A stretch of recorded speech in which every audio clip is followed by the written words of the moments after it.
welcome to Cecil.tv. This is Cecil Weekly, and I'm your host, Rob Churnside. Our first guests tonight are from the Archeological Society of the Northern Chesapeake, Dan Coates and Dave Peters. Gentlemen, welcome to Cecil.tv and Cecil Weekly.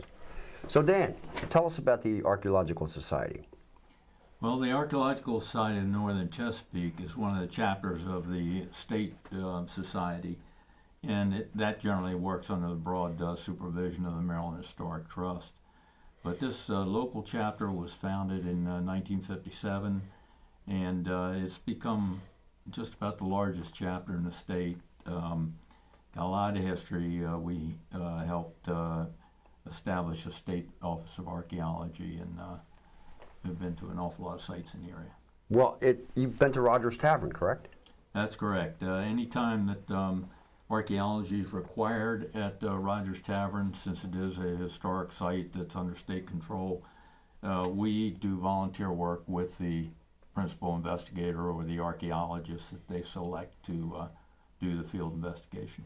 Oh, I see. So if it's mandated that some sort of archaeological digging and checking things out has to occur, then these people are hired maybe from outside and they come in, they're experts, and they lean right on you to help them out. That's right. They want the cheap labor. And a lot of times they're nonprofit organizations. They can't afford to pay an archaeologist a lot of money, so they appreciate the volunteer effort. These nails here, are they from Rogers Tavern? No, they're not from Rogers Tavern. They're from a burned house, a historic house in Baltimore County, and that's why they survive so well.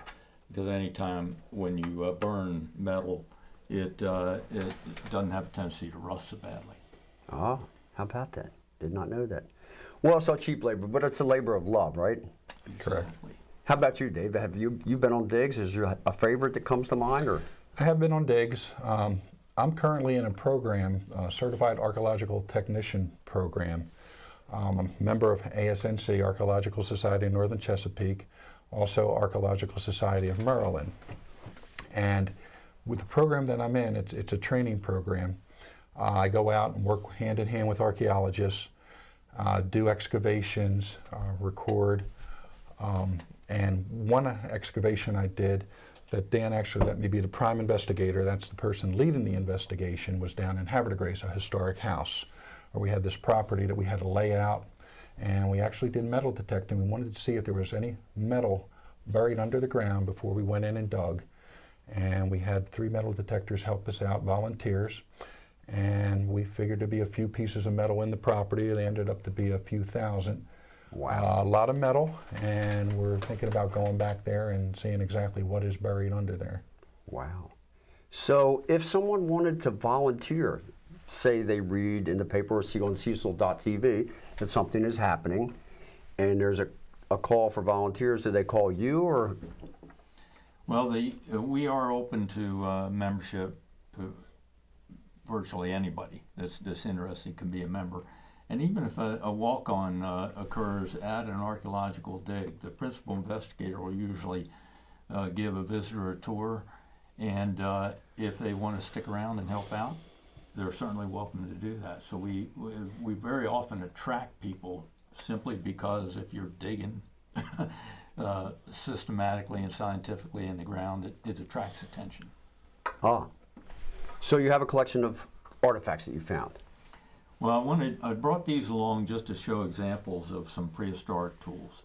The top row here is a series of what we now call axes, but were probably wood splitting tools as much as anything else. And that particular one that you're holding there is called a 3/4 groove axe. The oldest are actually full groove, and the groove at the back of the axe blade was used to haft it onto a wooden handle.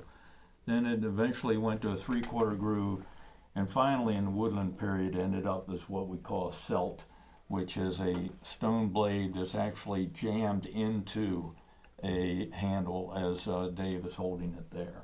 And that made a little bit more of a functional tool, very easy to remove from the handle, because you don't want to be carrying a big handle around with you. You just want to carry the working tool, make yourself a new handle the next time you camp out.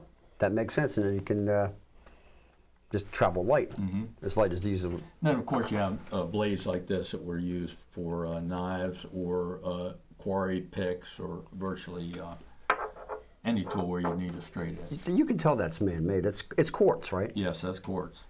Very hard stone, very common to this area.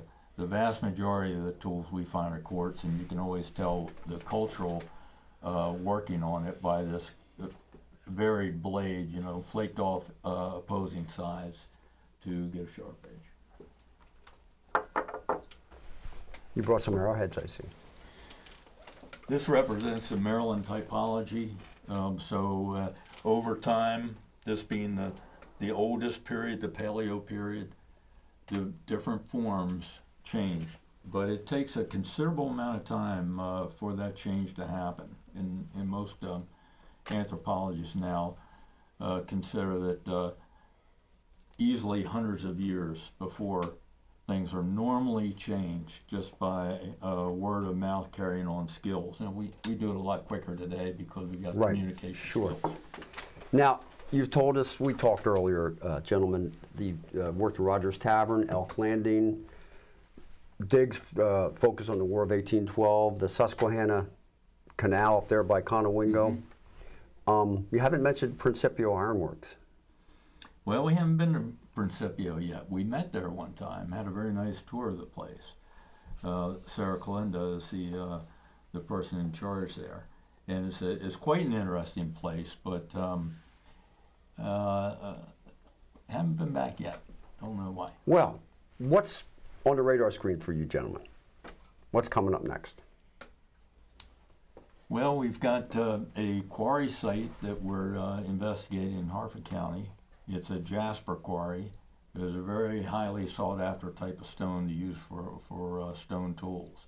And the sister site to that is at Iron Hill and has already been investigated. And we're just re-investigating this one in Harford County. Well. And for me, I'm going to be going over Memorial Day weekend down southern Maryland to do excavation work on a prehistoric site down there. Nice, nice. Keep busy with it. Yes, one quick question. To do. If someone were to find an arrowhead, which I've wanted to do in my entire life, in this area in Cecil County, most likely, who would have made that? Do you think? Well, we've got about 12,000 years of so pick somebody from 12,000 years. So it depends on the shape, the stone, the type of stone. Some of these shapes are very significantly different. You see a line of triangles there at the top. Those are true arrowheads. Arrows weren't used in this area before about 1000 AD. Very modern tool. So before that, there were spear points of some kind, probably fishing spears. Well, and any number of people came to this area to fish. If I ever find one, I'm going to contact you at the Archeological Society of the Northern Chesapeake, correct? One question. This rock here, do you think it's man-made? Thank you both for being on Cecil.tv. Cecil Weekly. Thank you. Well, it's April 17th and we're back, and the archaeologists were not fooled by my fake artifact rock. So, in the little break, we created the real deal. And we have with us tonight the real deal, Mr. Rob Berdoulay. Welcome to Cecil.tv and Cecil Weekly. Good to be back, Rob. Thanks for having me. Oh, you're welcome. Put the rock away. Put down the rock. Yeah, let's not rock yet. So, you played for us before at our very first show. Played a wonderful song called From the Rooftops. Cry from the Rooftops, yep. Yeah, that was great, and we enjoyed it, and you helped us kick off Cecil.tv. I think people might even find it in your archives if anybody has an interest. All our shows are archived. You can check it out. Check it out. So, Rob, you're here tonight to play more original music. I am. Talk about your music and some of the stuff you've been doing and coming up. Well, I've been doing some solo stuff. I also play in a band with a few people that you have met and might be around here right now. And we play pretty regularly up in a place in Kennett Square, Pennsylvania. I know that's not Cecil County, but there's also a really good open mic that goes on down at Wesley's, down on Route 273. I guess that's considered Fair Hill area. But I have a couple solo things coming up that I'm pretty excited about. One is coming up this Friday. I'll be in just across the state line in Pennsylvania, in a town called Oxford. On their main street, they have a thing called Third on Third, this Third Friday, 3rd Street. I'll be sitting in the Outback Trading Company store with my guitar, just crooning, following people around, creeping them out. You know. That's like a store detective. Yeah, exactly. I'll just sing songs right behind them. So isn't that the place with all the Australian stuff? It is. It's actually a pretty big company. That's And their when main is that? I might come up headquarters. there. When is that? This Friday? It's this Friday, the 21st, April 21st. Ah, crikey. Crikey, yeah. And your Work on wife that is a going to little be bit there, and better your before daughter's you come going to up. be there? Yeah, actually, my wife is an artist. She does Ukrainian Easter egg decorating. It's a little late for Easter, but she'll be putting on a little exhibition of what she does, and she'll probably demonstrate how she does it. It's kind of a family affair up there. So they always have one musician and one artist every 3rd Friday. Oh, that's pretty cool. So it is. It's real cool. This will be the 2nd time I've done it. I really enjoyed it. And you've written more songs, I guess, since you were here before? Yeah, actually, yeah. For some reason, they keep flowing out of me. I don't know why. Well, that's but, yeah. that's pretty cool. Now, do you sit down and say, I'm going to write a song about Ukrainian Easter eggs, or I've not done that yet. no? It's a mix of everything. You hear people talk about how they write songs, and sometimes it's about something. Sometimes it's about something imaginary. Sometimes it's about a little bit about something, and then the rest is, expanded upon. You take poetic license and make up a story from what might have been just a little blurb in your life. I don't know. Or something somebody And said. sometimes they're completely made up. But yeah, there's no rhyme or reason. I don't set out to do it. It just kind I of. find it to be fascinating. I look forward to hearing what you're going to play tonight. Now, the band you mentioned, I'm going to let our viewers know, is the BerdDog Band. BerdDog Music Club. BerdDog, is that what it is? Okay. BerdDog Music Club. Yep, we're a mishmash of some family members and some really good friends, and there's 6 of us. And if somebody happens to hop up and play with us, that's the club part. And many of you participate in the open mics at Wesley's. We do. I mean, that's kind of how we met up with some of the core members. But it's my brother, myself, my nephew, my sister-in-law, and some really good friends. Pete Bernardo. The usual and suspects. Doug Donnelly. Yes, Yes. the unusual suspect. There you go. Well, we look forward to that, and to the Oxford Outback, and not Outback Steakhouse, but No, Outback Trading it Post. is not the Outback Steakhouse. Although if you bring me a steak, I would be appreciative. So come on up. Anything else you want to mention to our viewers? Just go check out the archives of Cecil TV All and right. watch it over and over and over. And let's throw another one into the archives right now. Let's do it right now. I'm ready. Thanks, sir. All right, here we go. If you're going my way, hop in my car. She's old and faithful, man, she's taking me far. She's a 72, I got her brand new. She gets 8 to 10 miles to the gallon of fuel, and that's far enough for this American life. I drove her halfway to Phoenix in 75. I drove her half the way home and stayed the rest of my life here in this little town with one traffic light, where the people seem to lean just a bit to the right. Man, that's far enough for this American life. This American life, I'm gonna live it knowing it's right. Make no mistake, there can be no denying when everything's right, everything's fine.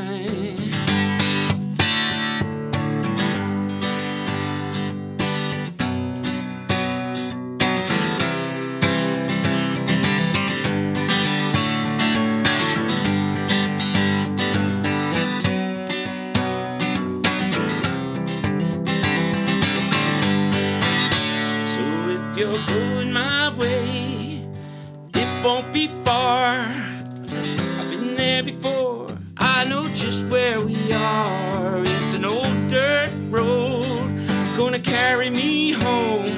I can't wait to get there, man, I've been so alone.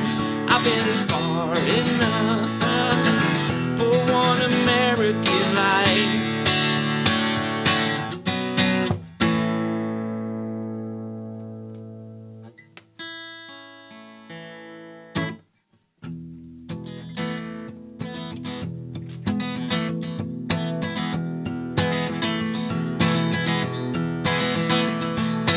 I've just met the girl I'm gonna marry. Now I'm falling faster than a stone. That girl needs to know she'd better hurry, 'cause I don't think I'll make it on my own. And I'm past the age of no mistakes, and I find it hard to be so far from home. And I heard it said, I've got it made, but I don't wanna live my life alone. I've just met the girl I'm gonna marry, yeah, yeah, yeah. Yeah, yeah, yeah. Yeah, yeah, yeah. Yeah, yeah, yeah. I've just met the girl I'm gonna marry. Now I'm falling faster than a stone. I've just met the girl I'm gonna marry. I've just met the girl I'm gonna marry.